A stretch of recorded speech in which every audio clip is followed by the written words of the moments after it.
Bismillahirrahmanirrahim. Oke guys, kesempatan kali ini kita akan membahas mengenai efek Doppler. Nah, teman-teman tahu bahwa fungsi dari efek Doppler sekarang banyak sekali digunakan. Contohnya di ekokardiogram, aliran darah, kemudian untuk radar, industri seperti membaca aliran fluida, kemudian untuk komunikasi, satelit ya, untuk agar sinyal yang dikeluarkan oleh satelit bisa ditangkap dengan frekuensi yang konstan. Kemudian untuk dunia ilmu astronomi ya kan, kita tahu bahwa ini sangat berguna untuk membaca karakteristik benda-benda langit seperti bintang-bintang dan lain sebagainya. Walaupun kita tahu aplikatifnya dalam soal ini itu membahas mengenai ambulans. Sering tuh kita dengar ambulans ya kan, sekarang ini bagaimana dia ketika mendekat itu suaranya semakin besar, semakin frekuensi. Jadi kalau mendekat itu frekuensinya semakin tinggi, ini frekuensinya semakin tinggi, high frekuensi ya. Jadi ketika ambulan mendekat maka frekuensi akan semakin tinggi. Frekuensi itu berbanding terbalik dengan panjang gelombang teman-teman. Jadi kalau frekuensinya tinggi, panjang gelombang akan semakin kecil. Nah, sedangkan ketika menjauhi kita sebagai observer itu kan pengamat gitulah ya, pengamat.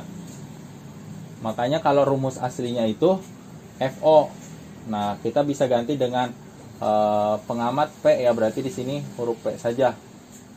Frekuensi pengamat, dan ini adalah observer diganti dengan pengamat ya kan. Itu tidak jadi masalah. S tetap dalam bahasa Inggris sumber atau source ya kan, sumber kan kalau bahasa Indonesia sumber ya kan. Jadi ada aturan main teman-teman dalam rumus efek Doppler ini, ada aturan mainnya. Apa itu? Nah, ini rumus aslinya seperti ini. Jadi kalau seandainya kita pindah Fs-nya ke sini ya, kali silang ke atas, berarti Fs-nya pindah ke atas. Saat teman-teman kita hapus di sini, kita hapus dikali Fs ya.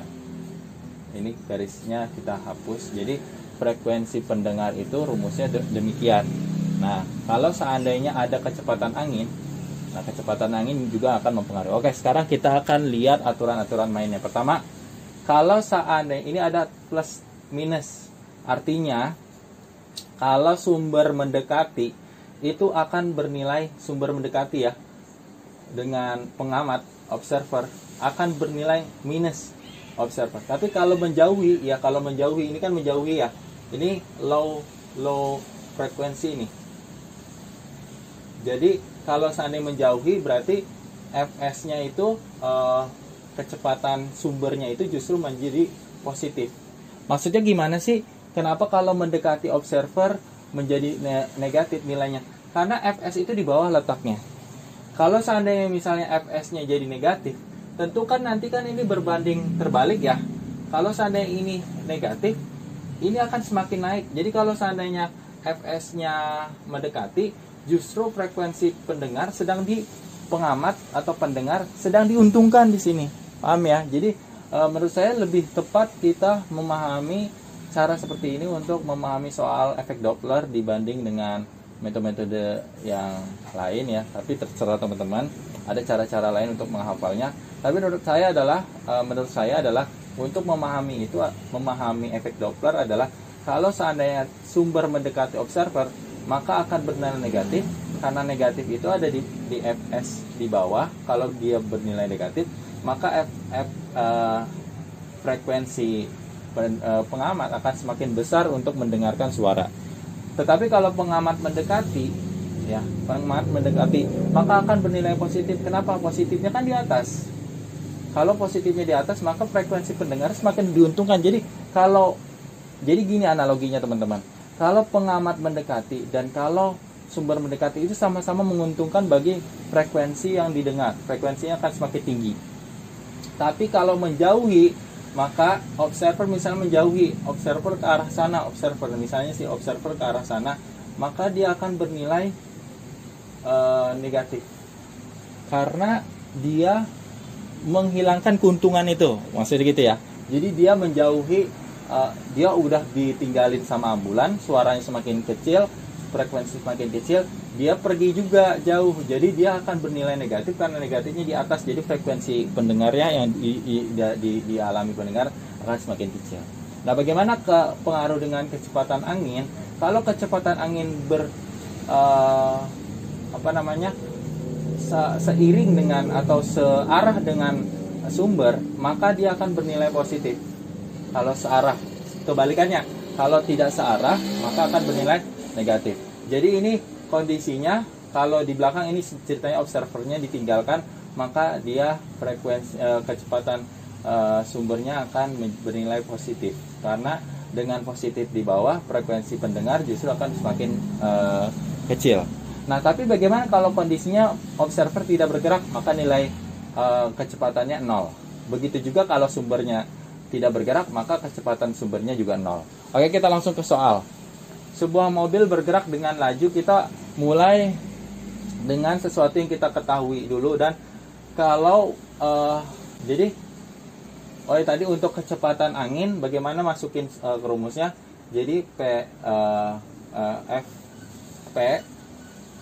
V ditambah kurang VA ditambah kurang VP, ya, jadi tambah VA aja di sini, diselipkan di kecepatan angin. Nah, teman-teman, bahwasanya kecepatan angin itu biasanya V kecepatan angin itu biasanya 340 meter per second atau meter second pangkat min 1 ya, ini ya.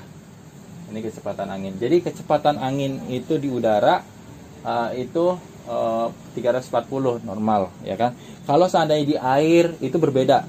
Jadi kalau seandainya masih tidak diketahui di air atau di mana, di besi misalnya, besi itu bahkan 5120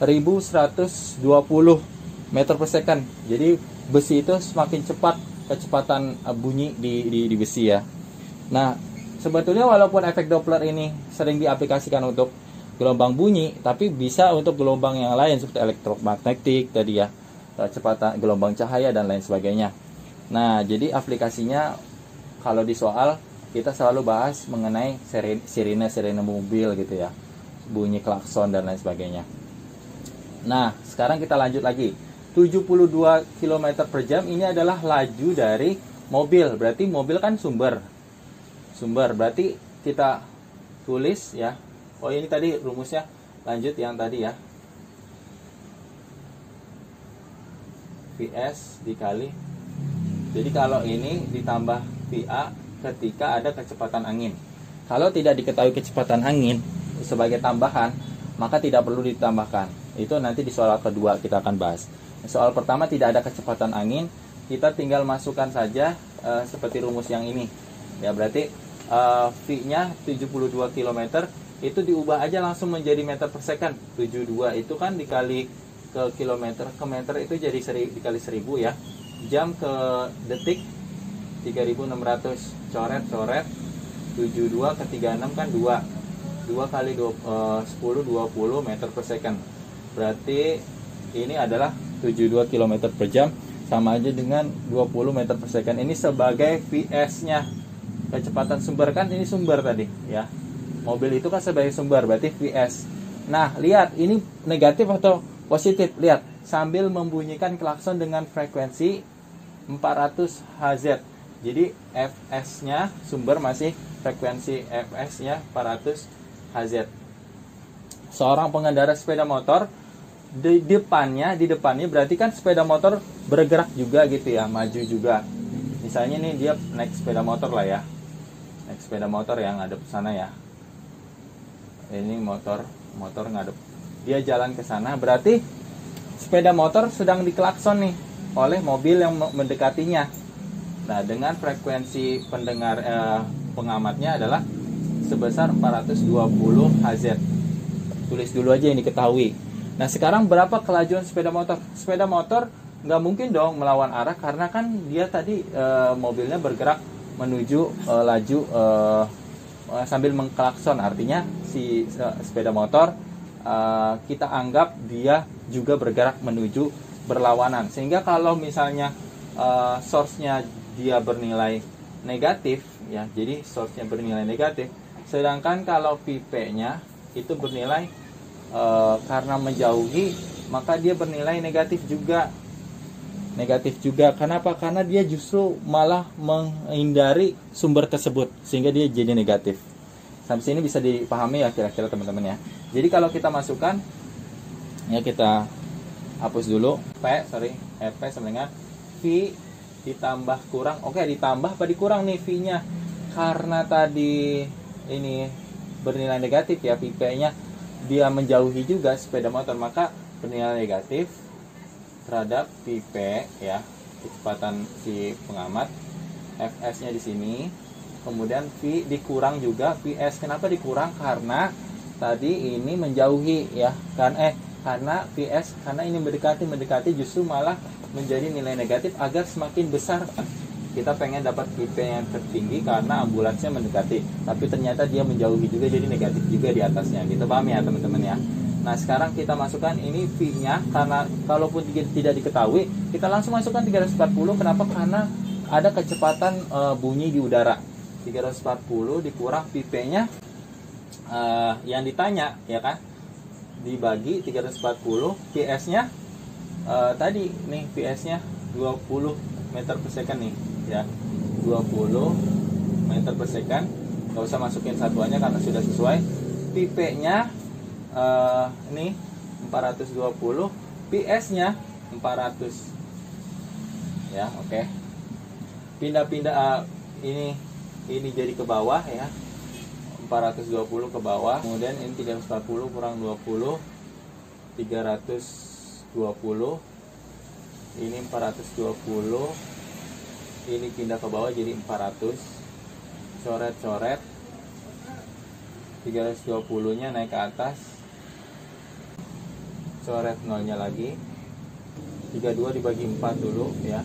Coret-coret 8. 8 kali 42 336 ya.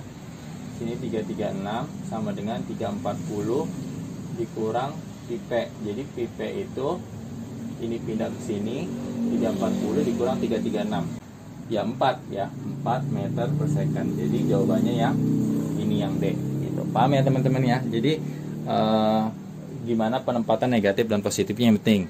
Nah, sisanya tinggal masukkan angka-angkanya. Dan jangan lupa ubah yang kilometer per jam menjadi meter per second dulu. Nah, oke, sekarang yang kedua. Sekarang kondisinya ada kecepatan angin. Seorang penonton balap mobil mendengar deru mobil. Rata-rata mobil balap mengeluarkan bunyi berarti ini frekuensi si sumber 780 Hz ya kan. Kita tulis saja diketahuinya.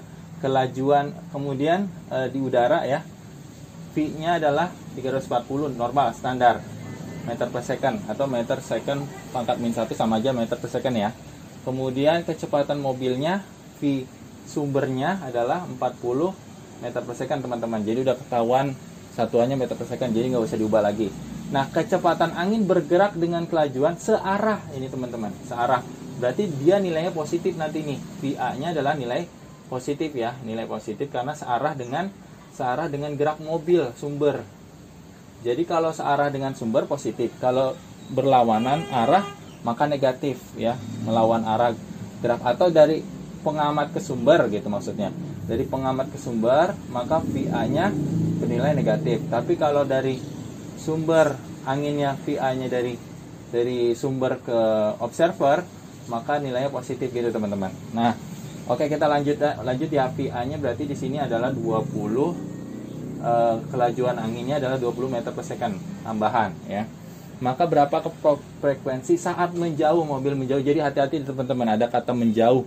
Berarti kalau menjauh berarti si orang tadi penonton tadi dia diam teman-teman. Berarti pipe-nya ini 0 ya. Jadi kalau kita masukkan ke rumus, pipe V ditambah langsung ya, ditambah VA ya, karena searah. Kemudian pipe-nya langsung 0, kurang lebih 0. Karena kenapa? Karena dia tidak bergerak teman-teman. Tetapi karena menjauhi, maka ini bernilai positif teman-teman. VS-nya juga bernilai positif. Jadi V ditambah VA ditambah VS teman-teman. Kenapa? Karena tadi ini menjauhi teman-teman, menjauhi berarti kan jadi kerugian bagi VP. Jadi berbanding terbalik, justru malah merugikan karena dia justru malah menjauhi mobilnya, sumbernya. Ini si mobil sebagai sumber menjauhi berarti kan malah jadi negatif buat si frekuensinya gitu Pak teman-teman ya. Jadi dia dirugikan gitu, istilahnya begitulah, dirugikan sebagai pendengar dijauhi oleh sumbernya. Nah oke, kita masukkan aja angka-angkanya. Tadi di sini VP-nya yang ditanyakan frekuensi yang didengar nih, observer ya, berarti langsung aja V-nya 340 ditambah 20 teman-teman, ditambah 20 tambah kurang 0 kagak ada berarti ya. Sama ini 340 ditambah 20, PS-nya ditambah juga ya 40 dikali frekuensi ininya 780. Nah lihat teman-teman, 340 berarti 360, ini 360 400 dikali 780, jadi hasilnya adalah 102 Hz.